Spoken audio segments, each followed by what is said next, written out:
Ration card holders కి big alert. మీరు కనుక మీ యొక్క రేషన్ కార్డ్ కేవైసీ చేసుకున్నట్టయితే మీ రేషన్ కార్డ్ కట్ అయ్యే ప్రమాదం ఉంది.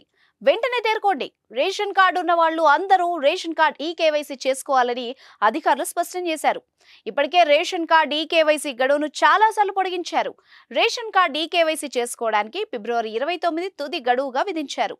ఇప్పటికీ రేషన్ కార్డు కేవైసీ చేసుకోకుంటే చేసుకోవాలని అధికారులు సూచిస్తున్నారు.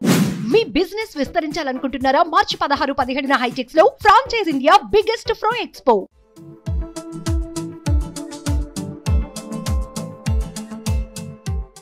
ఈ 2 రోజుల్లో రేషన్ కార్డ్ కేవైసీ చేసుకోవాలని, లేదంటే రేషన్ కార్డ్ కట్ అవుతుందని స్పష్టం చేశారు.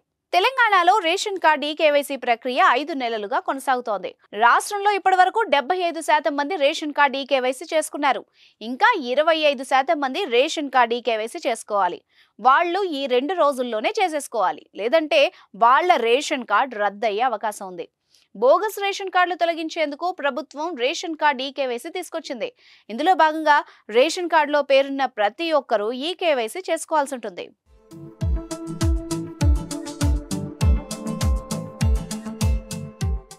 దీనికోసం మీకు దగ్గరలో ఉన్న రేషన్ డీలర్ వద్దకు వెళ్ళాలి. మీ ration card number, Aadhaar number చెప్పాలి. అప్పుడు బయోమెట్రిక్ మిషన్ మన Aadhaar, ration card number entry చేస్తారు. ఆ తర్వాత మనం బయోమెట్రిక్ ఇవ్వాలి, అంటే చేతి గుర్తులు ఇవ్వాలి. దీంతో రేషన్ కార్డ్ కేవైసీ ప్రక్రియ పూర్తవుతుంది. రేషన్ కార్డులో కేవైసీ చేసుకున్న వాళ్ళ పేరుంచి మిగతా వాళ్ళ పేర్లను తొలగించనున్నారు. అయితే తెలంగాణలో చాలా మంది గల్ఫ్ దేశాలకు ఉపాధి నిమిత్తం వెళ్లారు.